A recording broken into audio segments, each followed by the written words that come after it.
Welcome to the Collateral Nation and our Walking Wednesdays. As you can see, I am on my own walking pad and I am getting my steps in for the day.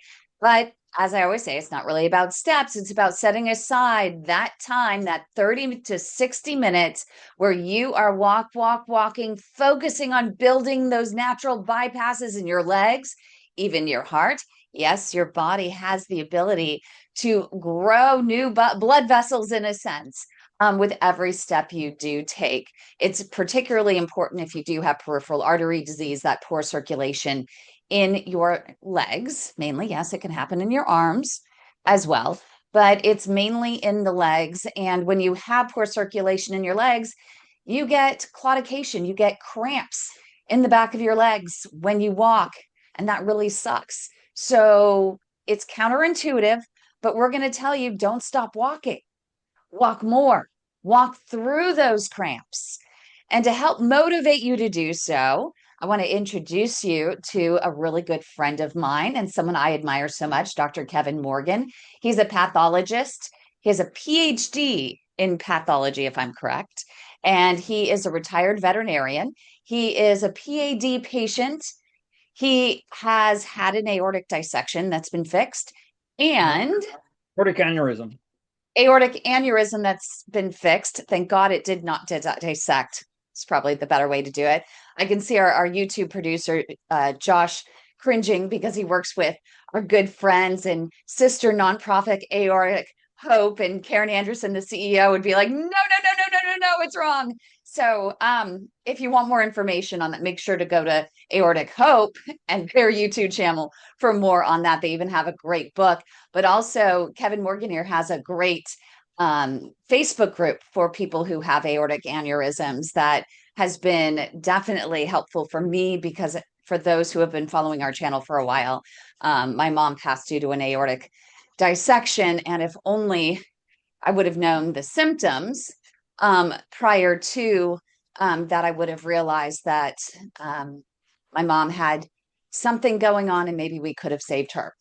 But make sure you follow Aortic Hope and make sure you do check out Kevin Morgan. Kevin, what is your Facebook page for aortic support? It's how to live with an abdominal aortic aneurysm on Facebook. And, and There's stuff on my website as well. it's very helpful just simply because here Kevin is, he's a triathlete at, you just turned 82? Correct. 82 years old. And I could swear that he's not even in his mid 60s. Not even.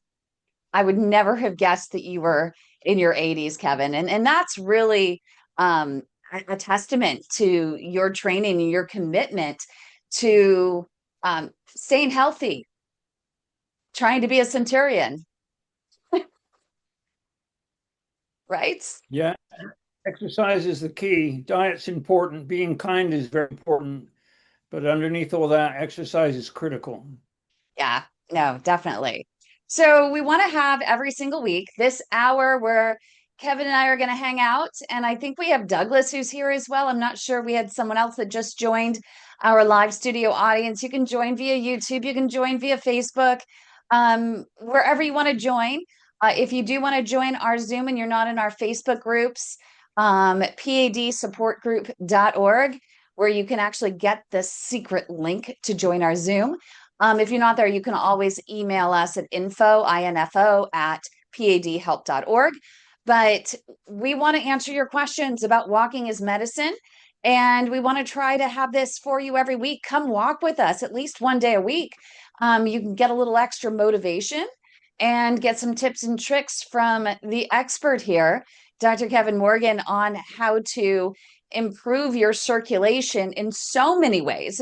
If the doctor says they can't do anything for you, you have these blockages. Well, you know what?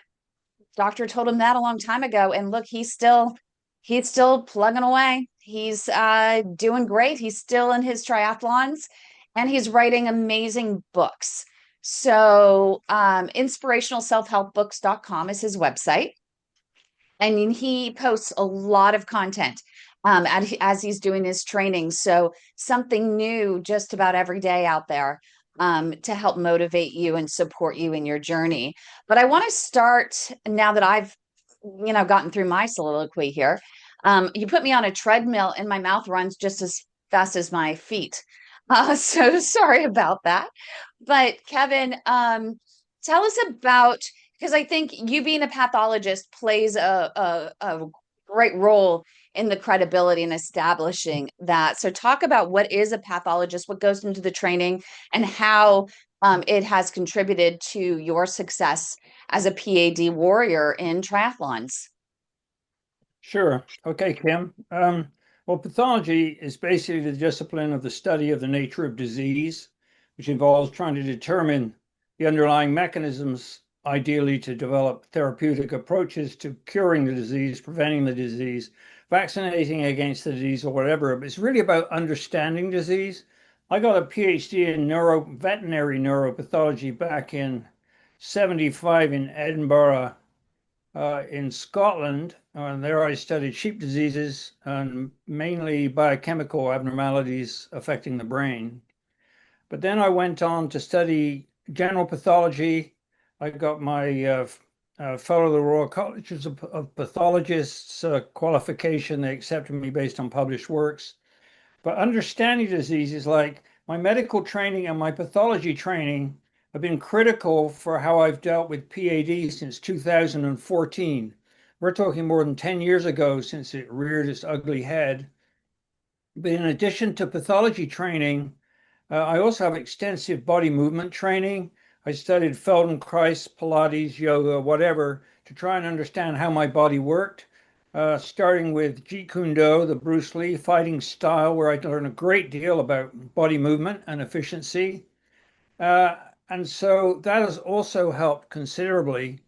And so I come into this with a problem in 2014. I mean, I ran the Boston Marathon in 2009. And in 2014, my running went to hell. I started getting numb feet in marathons and calf pain. In 2015, that was diagnosis of PAD was confirmed by Mark Farber here at UNC with an ABI test. It's an ankle brachial index test that compares uh, your your pressure in your pressure in your arteries down in your legs versus your arms. Anyway, that confirmed severe peripheral arterial disease, and now my right popliteal artery is 100% blocked, and there is no pulse in my on the top of my foot. The dorsal pedal artery is getting no blood, but my feet are still working. It's harder, but they're running on collaterals that I've been building through training. And the best place to start that training is walking. Mhm. The thing about walking is there's an art to walking. There are many ways to walk. And when do you think we learn to walk? Pretty well when we're about 18 months or two. We rush across to mom's arms, and that's how we learn to walk. And as a general rule, we get no further training on walking. So if you watch people walking, you'll see they do some extremely odd things. Some are kind of leaning back, others their feet are sticking sideways like ducks, some sway from side to side. But then if you watch a trained athlete walking, they have a very strong shoulder hip counter rotation. Their movements are very fluid, and this is because they know how to use their body. So I highly recommend you study your walking, and the best way to start that is just get a friend to film you walking towards them and away from them, and then you'll see what you're doing, and then start thinking about what you're doing and how you're doing it. And that is a great place to start. So I guess some of my videos are on that issue. A lot of it's about running. So basically, I guess body awareness is one of the keys. Teach yourself about what you're doing personally, and then maybe you can improve that quite a bit. And if you can walk safely, you can build a lot of collaterals. My right foot is running probably 90% on collaterals. If I hadn't been doing what I'm doing, I would have lost my right foot by now. So that's where you start. Wake up your feet. And what are a couple of the exercises that you use to wake up your feet? We have quite a few patients that are bedridden, that are faithful watchers of our channel. And we have a one in particular that just had deep vein arterializations, meaning they hijacked the vein in their calf to reroute blood flow through the vein into the foot because they have very, very angry wounds that won't heal on their toes, will likely end up with what's called a TMA or transmetatarsal amputation, where they just take all the toes. But he wants to keep his legs, he wants to keep his feet. But the only thing that's ever talked about when it comes to PAD is walking. Well, if you cannot walk, what are those exercises that you can do that have been clinically proven and in your experience do improve circulation while you are at rest? Okay, there's a lot you can do, even if you can't get out of the bed and walk around. If you are able to move your toes at all, there's certainly stuff you can do. So there's number one is you can imagine doing an exercise, imagine walking, imagine moving your feet around and wiggling your toes. Imagine it, and that actually helps. And then if you go to my video channel, you see a number of exercises there where I talk about converting my feet into remote blood pumping stations. And in order to do this, I have a cyclic movement that's shown in the videos where as my foot lifts up off the ground, or if I'm lying in bed, I spread my toes. Being able to spread your toes is really important for pedal blood flow because there's a number of arteries between your metatarsals. If you spread your toes, you spread those bones in your feet. That helps blood flow. And then you have to engage the activity of the muscles in your feet. There are basically two sets of muscles in your feet, and if you engage them actively, it makes a huge difference to the use of your feet. I mean, our ancestors, I'm sure, used their feet to climb the stairs, and to climb trees, and so get those feet moving. And the best place to explain that, I guess, is my videos on YouTube, which are pretty easy to find.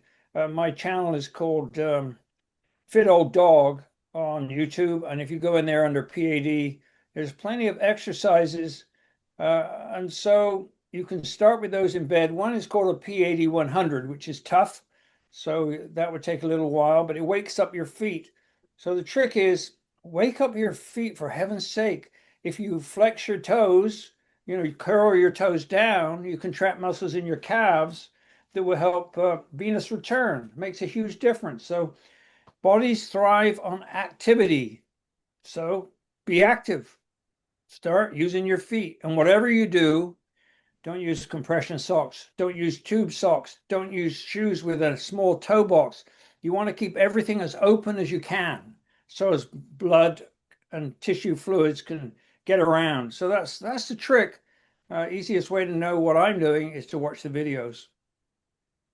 So we got an interesting question that is coming in from Paige. It's such a great question. It's what if you already have stents that were placed in your leg arteries and years later it happens again, meaning that the blockages happen again. This is what happens with stents is they do reblock. She's asking, well, do you walk through it or do you get more stents? And I want to preface it before I go to you, Kevin. When you have a procedure to open up blockages and the doctor can open up the blockage, the whole goal with having any interventional procedure to restore blood flow in a manual fashion, whether it's wires or balloons or even a bypass, is to give you enough pain relief so that you can walk to grow your natural bypasses. So when those stents go down, when the grafts go down for the bypass, you will have built enough bypasses, natural bypasses, around the stent, around that graft, so that you don't need another procedure. That's really the whole goal. Again, the goal of these procedures is to heal a wound on your foot. If you have a wound on your foot that won't heal due to poor circulation, you have rest pain that is waking you up at night and you need relief, or if you have lifestyle limiting claudication, meaning lifestyle limiting cramping in your legs to where you can't even make it to your kitchen, you can't even make it to your mailbox without stopping and resting for a few minutes. In those cases, then you need a procedure. But the point of having the procedure, it's only temporary. You have to realize that these interventions are not permanent. The goal with them is to heal the wound, give you the pain relief so that you can get out and walk, walk, walk to grow your own natural bypasses. So when those go down, you can actually continue to walk. It might be a little sudden go, oh, whoa, I think it's blocked. But you know what? I'm going to keep pushing through that pain. I'm going to push through that claudication, and I am going to build more collateral vessels. That's really the goal. If it does not improve over the course of 6 to 8 weeks, even a little bit, then that's when you have the conversation with your doctor to say, hey, you know what, maybe we need to go in with a laser and maybe a drug-coated balloon and just give it a little bit more blood flow and open up those stents. But I'm curious, your thoughts. I think you're so inspiring because you've never had stents put in your legs. When you have these blockages, and you mentioned the popliteal artery, that's behind your knee.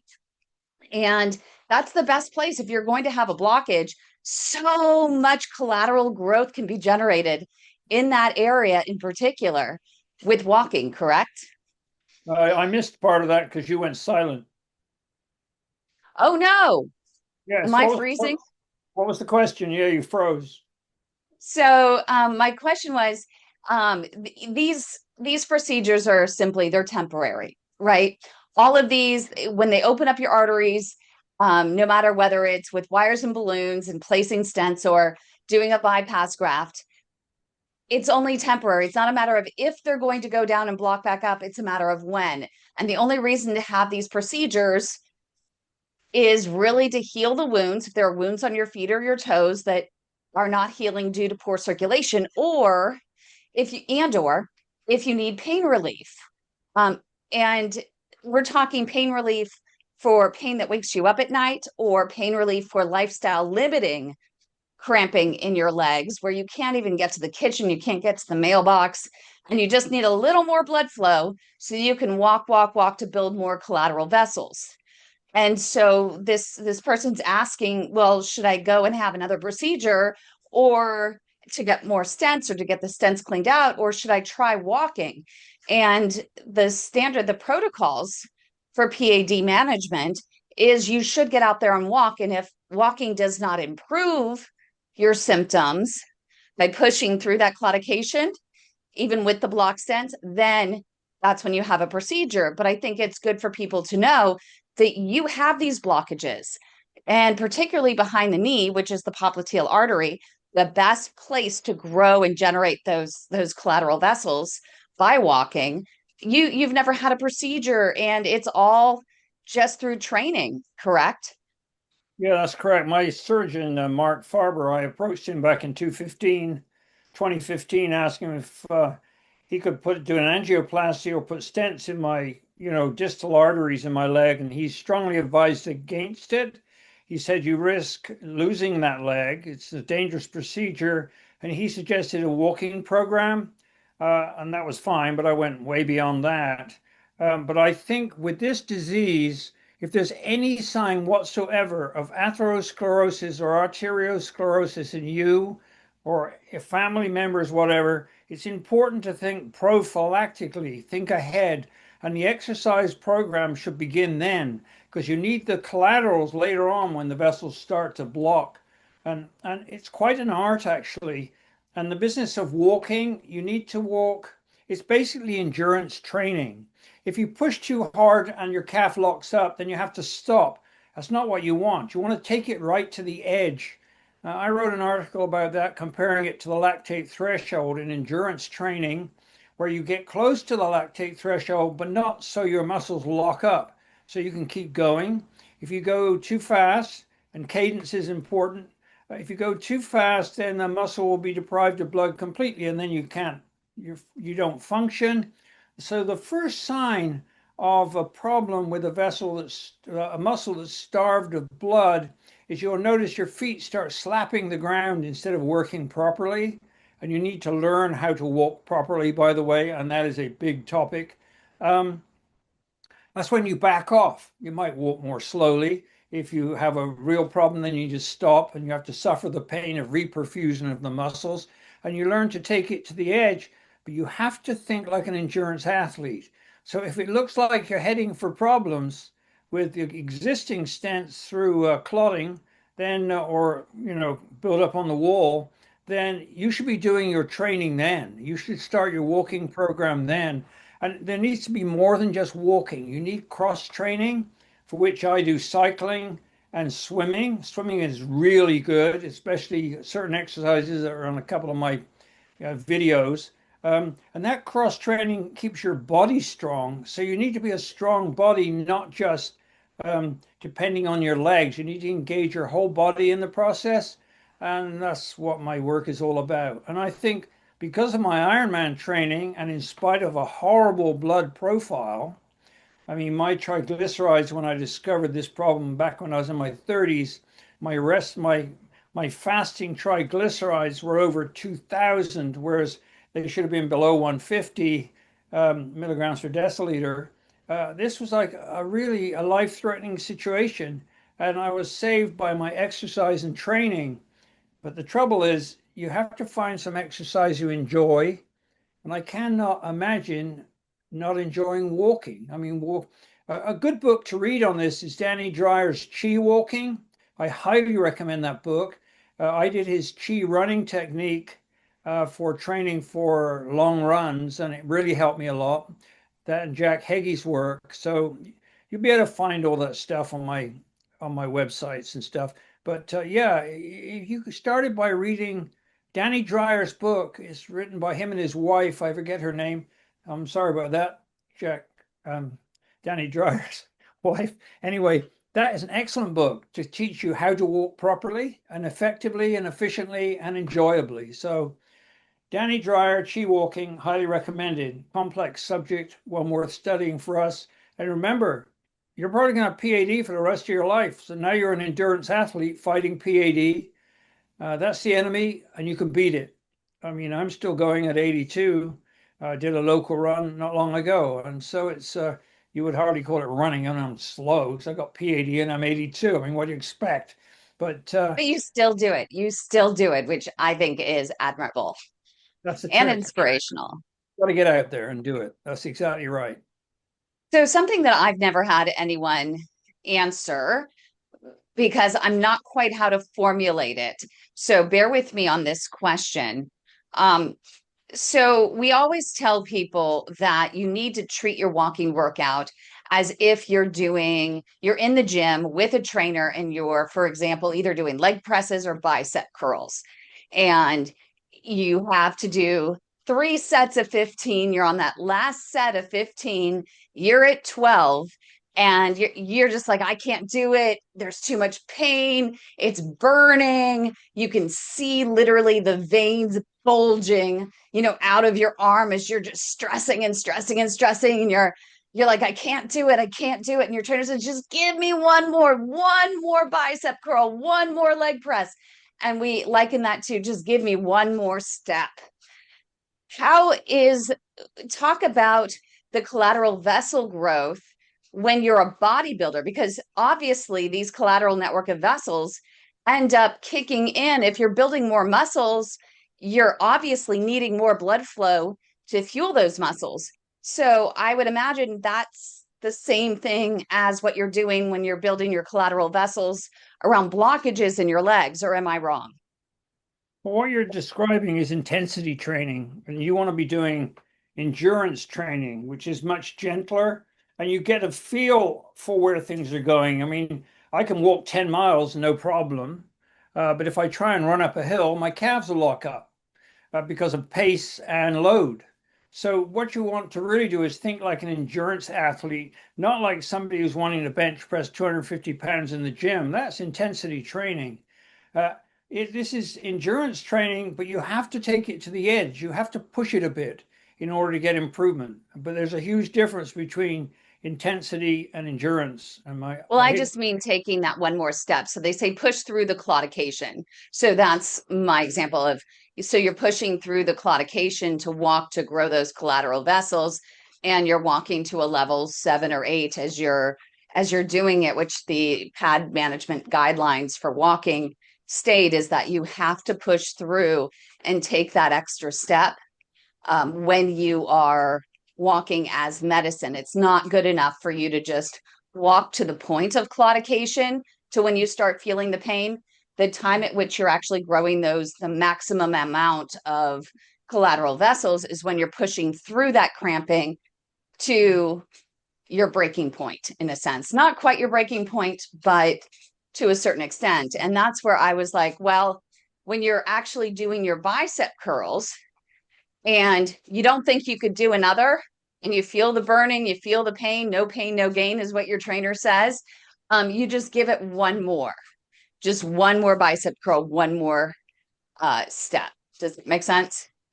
It does. I'm just curious about the building. So when you do build your new muscles, right, you have to have, it's not those general arteries that were already there that are building it. Like you're building the collateral network of vessels around the new muscle, or no? It's the wrong kind of thinking. What you need to do, Okay. you want to be going walking for as long as you can. If you up your pace, generally cadence, or you go a hill, then you have to back off. But the goal is to take yourself to the edge of claudication, but not actually claudicate. So you don't walk through the claudication because now you're trying to get a muscle to do work it can't do because it doesn't have enough blood. You have to take it to that edge. So it's a matter of listening to your body, and you can feel that edge. You can feel claudication will kick in if you don't back off, but you don't keep pushing until it locks up, because then you'll get dysfunction. And before you know it, the leg isn't operating properly, and then you start misaligning your hips or whatever. So Yeah, the art, you don't want to get to the point where you're going to fall. But we have people that literally will, they have their claudication that comes on at literally 30 seconds into their walking. So they start walking, the moment they start walking, they start claudicating. And so it might be a matter of for what they say in the guidelines, it's a matter of tolerating it. And a lot of people will stop at that 30 seconds. The moment they feel anything, they stop. And so the whole idea is you got to push through somewhat, not to the point you're going to injure yourself, but you need to push through in order to walk further the next time. Further, if you keep stopping at 30 seconds when you start feeling the pain, then you're never going to progress. Did you freeze? no, I didn't freeze. I'm thinking Okay. about how the hell explain this to someone who's only just started. And right now, I've pretty well Yes. completely eliminated walking claudication in my calves by using this method of moving my feet, which is not the begin. I mean, that's not a beginner's thing where I use this rotation in my feet and convert my feet into remote blood pumping stations. That actually works, and I can walk pretty well anywhere and uphill doing that, and it's not a problem.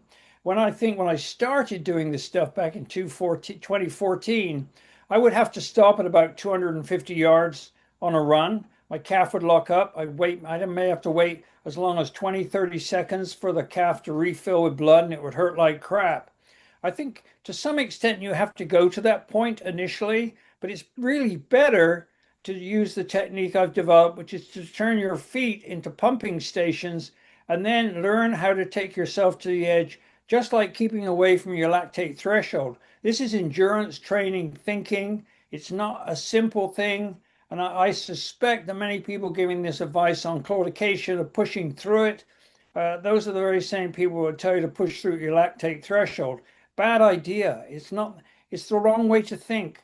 And so it's better to improve the way you move and learn how to listen to your body and take it to the edge of claudication. It's very uncomfortable, but you're not getting dysfunction.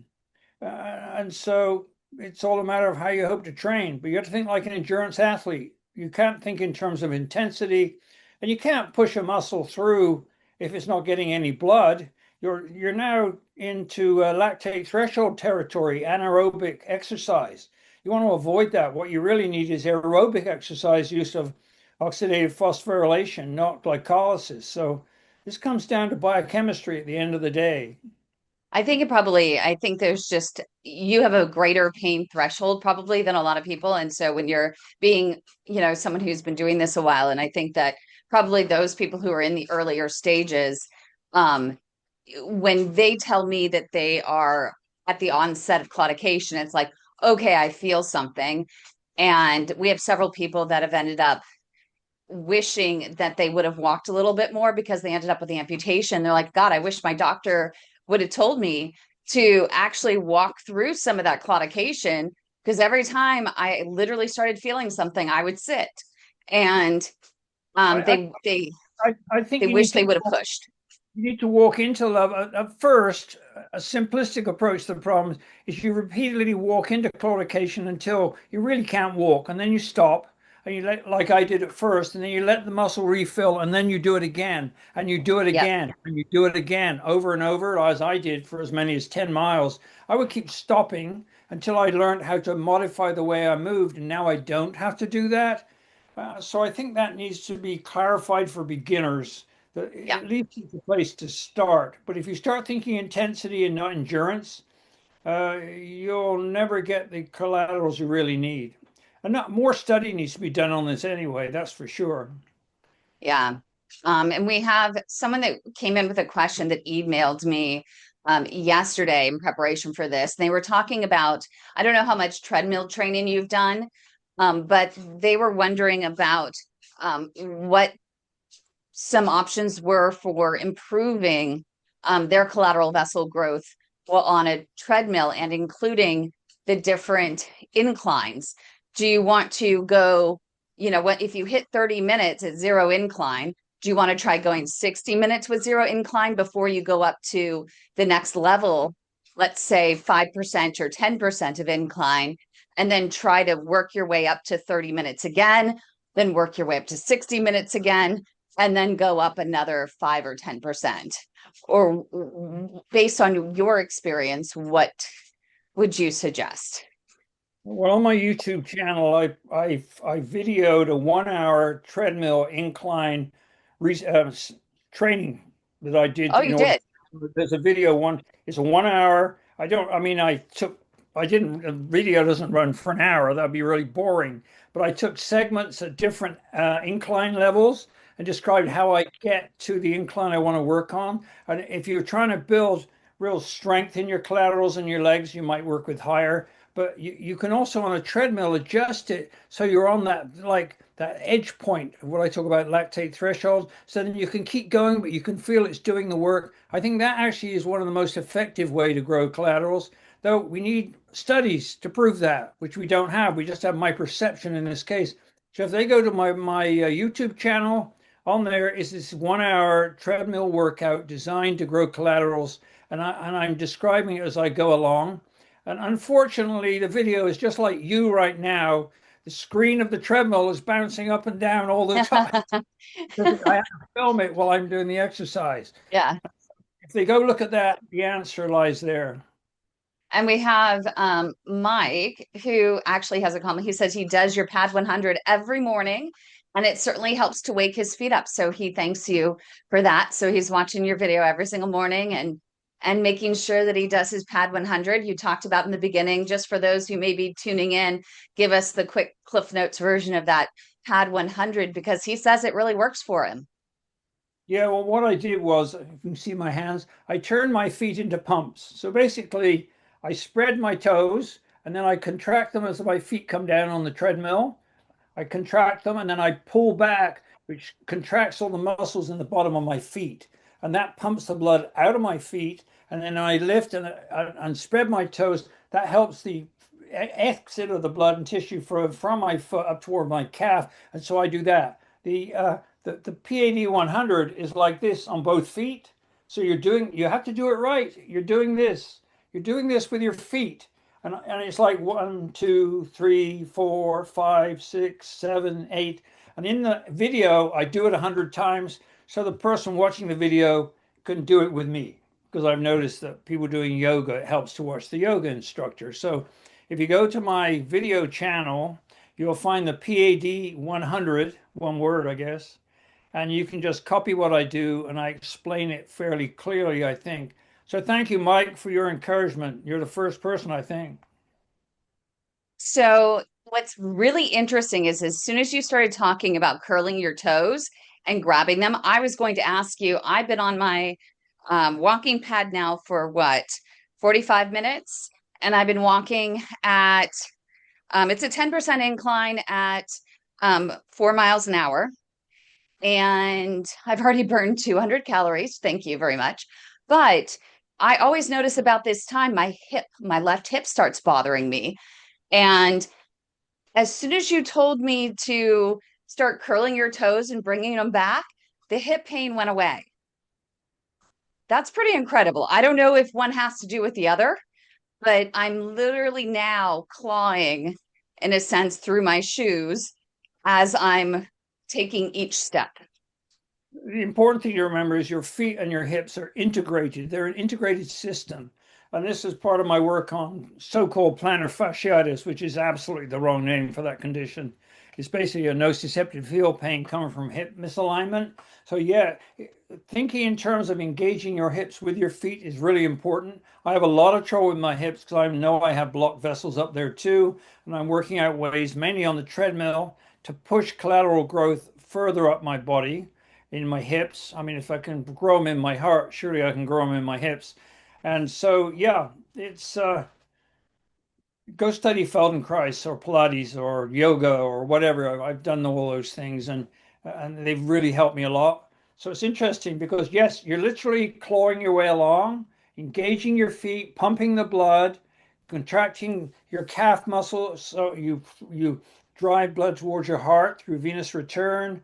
Yeah, you really want to move your whole body, but especially your feet.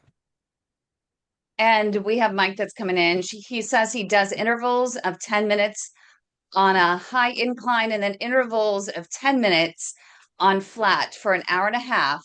He says he does get claudication pain, but he wonders, should he be lowering his incline and walking further to walk through it more?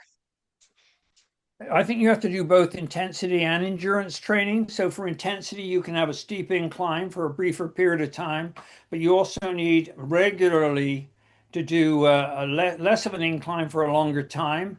And the best place, the real place to work is out on the road, on asphalt, preferably because it's softer. I avoid trails now because they're accident prone. But yeah, both. We need to, intensity is important, but also endurance type training is important too. And Douglas, I don't know if he wants to unmute, but he was talking about you had mentioned wool socks at one point. And Douglas, if you do want to unmute, I know you're sitting here in the live studio audience. There you go. I can see you popping on. You can absolutely tell the difference in how your feet feel at the end of the day in wearing these wool socks, right? I got rid of all my socks, and all I have now is wool socks. And building my tiny house and walking and staying on my feet all day, I have been able to tell a big difference in how my feet feel at the end of the day. I'm standing here fixing to do some chop sawing, and I'm doing calf raises. And I took my shoes off, and I'm making sure I spread my feet as I'm doing my calf raises. And my wool socks do make a difference in how my toes feel. I don't know if that makes sense, but I can't tell the difference. Well, What do the you think, difference is Kevin? the thing is, people wear tube socks, which are horrible, and tight shoes, which are horrible. You've got to be able to spread your feet and use your feet. Think of a monkey climbing a tree, with their back feet. How can they do it like this? They can't. And so the thing about wool is it's very elastic, and cotton is really, it's called they're called death materials for climbers in ice and stuff. And wool is much better. And also the lanolin is good for your feet. Foot massages are really good. So Doug's doing the right thing. But the bottom line is whatever works for you. You have to explore it and try your options. But if this is working for Doug, that is great. A wide toe box is important. I find wool socks, I use smart wool socks. They just seem to work well. When I run, I use no socks at all. I just have Nike free shoes, which are basically a piece of rubber on the bottom of my foot. And so you got to, whatever works for you. You're doing a good job, Doug. I like your work, by the way. I like some of the stuff you make. Oh, he Another is a another creative question. genius. I have a couple Yes. questions. Okay. When you talk about the weight training, I understand that if I can't get to a gym and I'm doing weight training in my house, if I'm having trouble walking that day or training or something, and I'm trying to weight training, do I want heavy weights or light weights? The light weights I tend to go longer. It helps my endurance. Is what I understand. Well, once again, it comes down to intensity versus endurance. When I'm trying to build strength, I use heavier weights and shorter reps. When I'm doing endurance, I use light weights and more reps. And it's a mental thing. You have to know what is it you're trying to do. Are you trying to build muscle or are you trying to build collaterals? If you're trying to build muscle, which you need. I mean, you need a strong body and strong muscles. In my opinion, for growing collaterals, the endurance approach is best. For getting strength so you don't injure yourself, then intensity is better, and therefore you use heavier weights. The funny thing is, it's a matter of feeling your way through it and experimenting because we're all different. That's for sure. And one more. Can I ask one more? Always. You just did. I'm gonna ask one more You're then. done. You're cut off, Douglas. I'm gonna cut off. Well, I'm gonna ask Oh one no, more. that's an old joke. Go It's an back old joke. It is, but we're having fun. as I'm listening. If I was new to the group, very new, and new to the walking app and all of that, and I'm told to walk through that, just talk about collateral in that point. I want you to explain a little more about that part where I'm told to walk through that pain until I almost feel like I'm going to fall. And then that's when I build those collaterals. So what I heard you say was I was a little confused in that part about walking where I thought I was understood to walk through that pain for 30 minutes until and then stop. So does it depend on where you are in the beginning to where you are like a year later or 2 years later from walking? I hope that makes sense. No, it makes Kevin, sense. and I'm wondering if it's a little subjective because I think what I'm hearing is maybe there's a difference in thoughts on what is the claudication and how patients experience the claudication. And we talked about, those that literally the moment they start to feel anything, they're like, I better stop. I'm not going to do it. And they never progress because they're never walking through anything. They're never pushing themselves at all. The moment they start to feel anything, they stop, they sit, and they just never get anywhere. So I think that there's probably a balance. Well, there is a balance, but there's an initial learning curve, and that's the problem.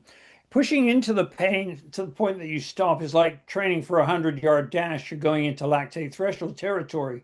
If you want to run a marathon, you could never do that in a marathon. You would never finish the marathon. And fighting PAD is more like a marathon than it is a 100-yard dash. But when you start out and you've not done anything, that 100-yard dash thinking is a place to start. You're getting moving. You know what the claudication feels like. You can go 200 yards, then you have to stop. You let it refill, you do it again. So you start getting a feeling for the claudication. And then you can get further and further, but there comes a point that you're always going to be stopping at some point if you push it too hard. And then you're ready to migrate from intensity to endurance. So I think this needs to be built into our training plans. So as I Yeah. create my training plan, I think I'll put instructions in this book I'm writing right now because I started out doing the 100-yard dash thing. I mean, it's in my first book on training for aging where I could walk 200. I was trying to run 4 miles and I'd run 200 yards and I had to stop. Not because of the pain, but because my feet are slapping the ground and they're not functioning properly. They're going to damage my feet. So I stop, I let the blood recharge, and then I run again, run again. And I found by doing that, I could get further, but I can never get the kind of distances I'm doing now because you can't take 100-yard dash training and apply it to a marathon. And let's face it, living with PAD is a damn marathon, that is for sure.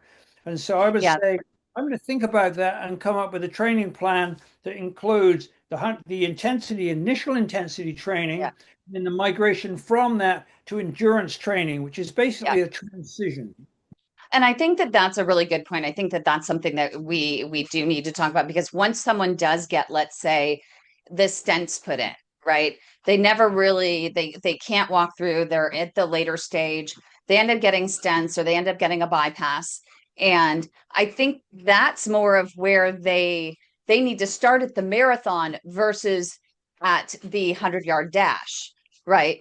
So there are different levels where people are at, and everyone needs to have the conversation with their PT. At the beginning of this episode, Kevin talked about the importance of seeing your PT and having them help design a program that is right for your situation. But if you do have stents that are put in, at that point, you're getting a rush of blood flow. You're going to need to push through. You're going to need to do the marathon training, I think, Kevin, is what you're talking about.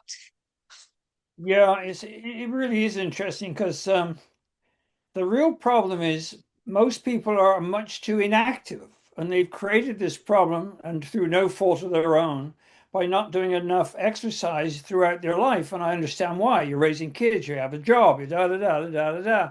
Now, if you are heading in the direction that you need a stent in your legs or an angioplasty in your legs, which of course my physician recommended against, that's the time you need to start training. You really need to start training now. I mean, if you're massively overweight and you're 45 and you want to live a long life and see your grandkids, you better start doing something now. So prophylactic thinking is key. I think this should be taught in schools. The problem with American schools, the British ones weren't quite so bad, is it's all focused on winning. No, school exercise programs should be based on a love of exercise for the rest of your life. Yeah. Academics shouldn't be about grades. They should be about a love of learning for the rest of your life. It's not about winning. It's about living enjoyably. So, yeah, I'm going to think about the best way to initiate a person who doesn't know shit about exercise, and now they have PAD coming on, and they have to initially challenge themselves with the intensity approach that you described. And then they've got to understand that once they get that underway, they need to start learning how to transition to an endurance approach, because Yeah. PAD is an endurance battle. I think that that's well said. That is beautifully said. Well, Um, we'll get into my next book. I think that that's great. I'm glad it's fun kind of talking through this and sharing experiences and such. And we have Mike, who actually decided to join our. He went from watching online to joining our in studio audience, and he is out there walking as well. I can see the power lines, and I can see the blue sky, and I can see the sun. That Mike Holm, the guy who's been talking to me? Yeah. Oh, Mike, you the Hey, guy been texting me? Mike, go ahead and unmute. Sorry? Are you Yeah. the guy that's been communicating directly with me? Yes, yeah. Oh, yeah, you're the guy who does the PAD 100 every morning. Yeah, Yes, yeah. you're doing that encourages me a lot, because usually sometimes I write books and I do videos. It's like I drop it down a well. I never hear anything back. Nothing. Yeah. You communicating with me is an incredible encouragement for me to continue my work. No, thank you. Thank you very much. I'm coming from a fellow Britishman as well, so. Where are you? Where are Can you? you hear me? Yeah, I'm in Canada. I live in Canada now. Okay. But I'm from Manchester. Yeah, I know it. I'm from Bristol. Yeah. So Anyway, yeah, I do your pad 100 every single morning. Even my partner tells me to do it now. If I kind of forget or don't do it, he's like, "Get back upstairs, get that pad 100 done before you get out of bed." Yeah, So I think it actually, I learned it from Pilates, from the Pilates 100 before. I just took the idea and applied it to my stuff. So that's good. I'm glad to hear it. yeah. No, thank you, and thank you, Kym. What My does it pleasure. do for you, Mike? Explain to people why it matters, how you feel before, and what it does for you, and what you're able to do more after you've done the pad 100. When I first wake up in the morning, I just feel as though I don't feel as though my feet are dead. I just feel as though I'm not really going to be able to balance much on them when I stand up. And sometimes when I'm like get up and go to the toilet through the night, I can feel like a little bit of an ache in my heels and stuff. But once I do the pad 100, once I get to like 90 to 100, I can really feel it in the top of my feet and in the bottom of my feet. I can really feel like I've really stretched my feet out. And once I get up, like I'm walking on air, I feel as though I'm kind of floating for a minute or two. And then it just kind of sets me up for the day. I don't feel any kind of ache during most of the day. I do, Kym knows, I kill the treadmill every single morning. And then I come out and have a walk in the afternoons like I am now. And yeah, I just feel as though it helps a hell of a lot, especially first thing in the morning. So, yeah. So wait a minute, I can say I did something useful in my life finally. You've helped me out. I love that. Thanks, Mike. You can pop back in You're at welcome. any time. And Douglas, I'll get to you in 1 second, but we have Alan that's joining in, our good friend Alan. He says he wants some advice. He is someone with a left leg amputation, half of the right foot amputated. And he says he's only able to walk 200 yards before his stump ends up stopping me. He's in pain. And he can't get to a pain level in his existing leg where it's actually making a difference. And I don't know your experience maybe with folks who are, pad amputees. Well, are you talking to me? Yeah. So he I've had has, people write to me before about this kind of thing. yeah. The real trick is to work with what you have. I mean, if you can work out, you need to get keep whole body strength. But boy, you have a challenge, but it's exactly the same problem we have. Somehow you have to find a way to exercise and keep growing collaterals further up your leg. I know I'm having to grow them in my hips. It's just harder in your case because you have more of a challenge. But the art of this whole business, and I've talked to so many people with aortic dissections and stuff like that. Somehow you have to let go of the past and work with what you have. So you have to discover what you have and then use it. And so, man, if I imagine, is the amputation below the knee or above the knee? His on the one leg, it's below the knee, but also on his other leg, he had a transmetatarsal amputation. So half, the front of his foot is gone as well. And what he's saying is like he can't, because he's working, trying to work with the prosthetic and the stump and the prosthetic, they start rubbing sometimes. Most people that we deal with, their prosthetics are never perfect. I don't know what it is. They just are clunky. And so they just don't seem to get them fitted right. And so they have trouble walking further and faster to a point where their other leg, the leg that's actually remaining, is getting the endurance training that it needs in order to build those collateral network of vessels to save it. It seems to me if he can use the pool, if that's possible, and work That's a with good it idea. and work from the core. So working, I mean, when you swim kick, because I made a video about kicking in the pool, I find it helps my feet a lot because as you kick, it spreads your feet. But in this case, he doesn't have that ability.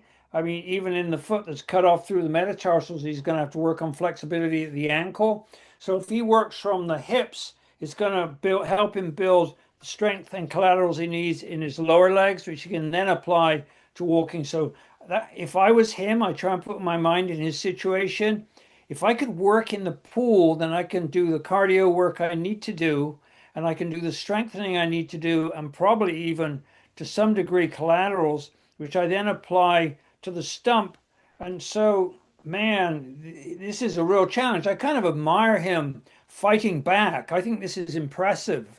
Well, one thing that would I be had a interesting is he plan. just says he actually can leg press 140 pounds.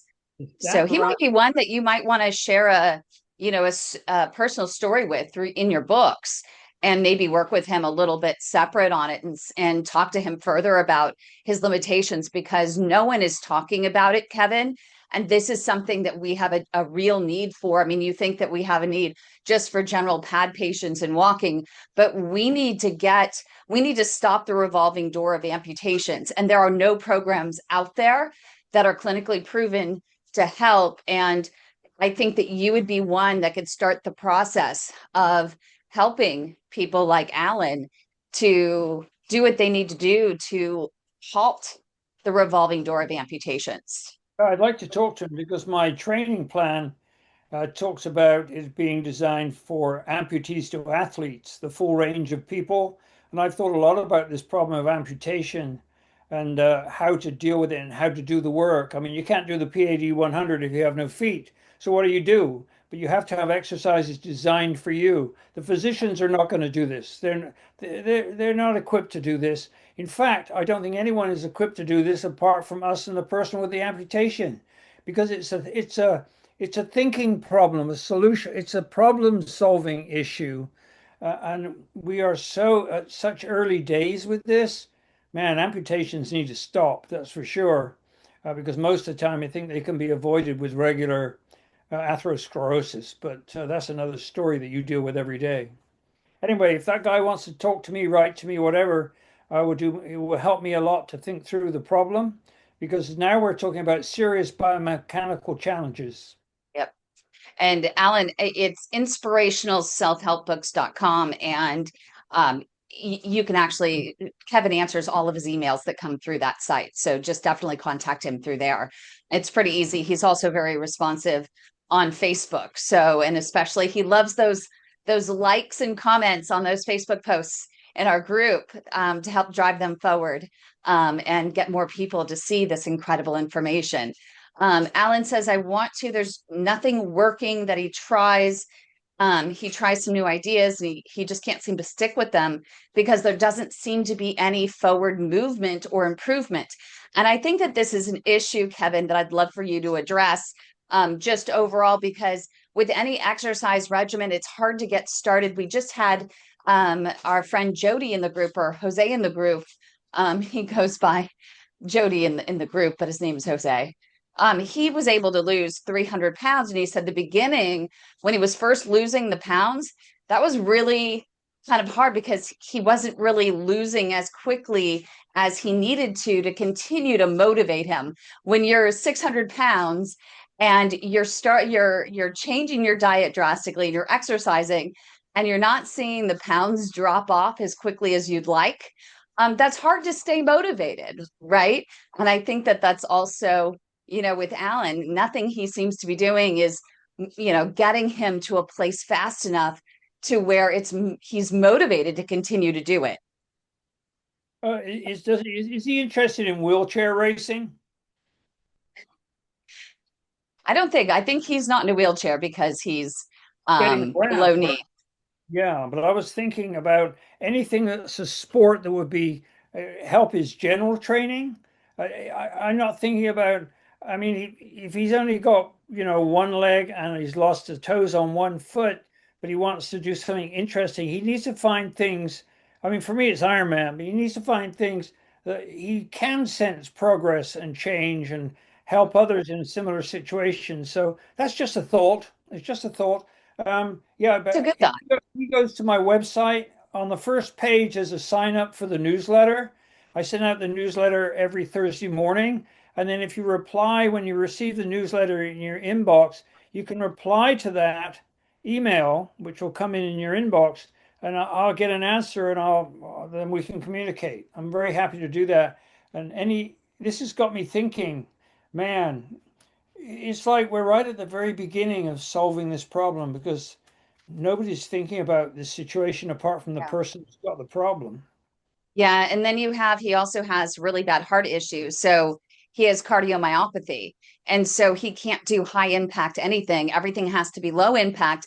But this is what you were talking about again, it's not, you don't want to be doing, the intensity is not what you need. It's the endurance. And I think, correct me if I'm wrong again, but it's more the endurance that would be something that would be right for him, because he can't do high impact anyway. He needs that endurance.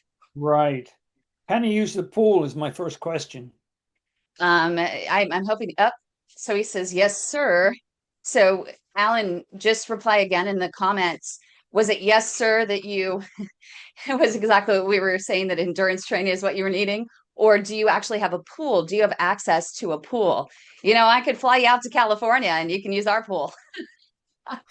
But if there's a pool that you can use, that would be great. But maybe you could put in comments and let us know if you actually have a pool. Just repeat yourself if so. He said he's going to actually just go ahead and talk to you personally via email. What's interesting is that they say that water walking is not really as impactful as walking, because the whole idea is you want to walk into the claudication in order to grow collateral vessels. But after you had your last talk that you did where you talked about water walking, or it was an article that you did or a video, can't remember. Water running. Water running. What I did was I ended up going on Amazon and getting a couple 2-pound weights. And so when I'm now in the pool, I'll do the water walking, but then I'll also, I have a floater belt that I put around my waist, and I actually go around the pool and I do little bicycles, and I do kind of a little interval training where I do my bicycles, I hang for a couple minutes, and then I go into the shallow water and I walk with those weights on. And it seems to really, I can really feel my muscles moving. Yeah, if you walk on the bottom in the pool, which I never do, it's a very different kind of training to walk to running off of the bottom, which is my main training approach, is water running. And it's you're actually, I'm not using a float aid at all, but it's all in that video I posted ages ago. But you can actually work in the water and you're escaping gravity to some extent. So what you're doing is actually a pretty good exercise. And it's very interesting because you're having to force yourself through the water. I mean, the kinematic viscosity of water is like 16 times that of air. So yeah, you're really loading up your hips and stuff. So it's pretty good. And if you have the weights, which will tend to pull you even tighter to the bottom, you just have to find what to do. But I'm really wondering about Alan. My brain is like, I'm trying to imagine. So he responded, he said that he needs a pool leg. But what's interesting is that I have a couple amputees that I've known for 20 years, and they actually went in and they would do the exercises without their prosthetic, and they would move their stump. Because if you're talking about water walking the way you're talking, you're not talking about literally walking on the bottom of the pool. It's water running, not water walking. It's water running. It's water running, but you're not on the bottom. If you don't run, you sink. You have to run or you sink. You have to watch my video. It explains it all, on different exercises you can do and just different muscles. So yeah, anyway, I wonder if it's from the questions we're getting, this is really useful to me because it's putting me into places my mind hasn't been yet. I mean, it's really helpful. And I think it's helpful for all of us as well. Yeah. And so, Kevin, it would be great if we could continue, and maybe same bat time, same bat channel next week. And for those, if you're like me and you're like Mike that was on a little bit ago, I just got more than an hour in of walking. It was a great distraction, great conversation. One of the things when you're working out, you always want to know the intensity and limit yourself. Just if you can carry on a conversation while you're doing it and getting that workout, that's a really good thing. So join us every single Wednesday and we can walk through this claudication together. You can get tips, you can get tricks, you can get motivation. You have Kevin that is right here, that is literally, guiding you. Look at him as your coach every single step of the way. And we'll do this as many Wednesdays as we can, Kevin, if we can. And then what would be great is that sounds good. Maybe some of what we talk about might be reflected in your newsletter. Some of the a little bit of the summary of what we talk about during each session, or maybe what we're going to be talking about in the next session could be included. But make sure you go to inspirationalselfhelpbooks.com. It's really important. You can sign up for Kevin's newsletter there. We always suggest that no matter what, this is for informational, educational purposes only. Always check with your own healthcare team that knows your situation best. Do not act on any information provided here without the explicit consent of your healthcare provider that knows your situation best. And before you start any exercise regimen, you should always check with your healthcare team. And I know Kevin is smiling, but I have to do our disclaimers it's to the old make sure to disclaimer. protect everybody. I put a disclaimer on everything I do. But we do have Maggie that just jumped in. She's brand new. She says she went to the doctor yesterday. He suggested injections for spider veins, never mentioned anything about walking. He even mentioned vein ablation as well. In your experience, is walking, good for not only the arteries, but also the venous system as well? I'm not sure if you have experience with spider veins in particular, but we've always noticed with spider veins is that there is a deeper issue. And if your doctor is just literally putting a band-aid on the symptom with ablation of these spider veins, that's not going to solve your problem. You need a doctor that's going to dive deeper to understand, is there a grander venous issue that you might have going on? What is happening with your human superhighway beneath there? Don't just look at the cosmetic. You need to actually dive a little bit deeper. But from your perspective, if there is a deeper issue with the veins, are there exercises that you have learned that will help with that as well? Are you talking to me? Yes. I need to research the underlying cause of spider veins. I mean, usually people deal with this for cosmetic reasons, for looking more attractive, but they're obviously a symptom of a venous problem. You can grow venous collaterals, by the way.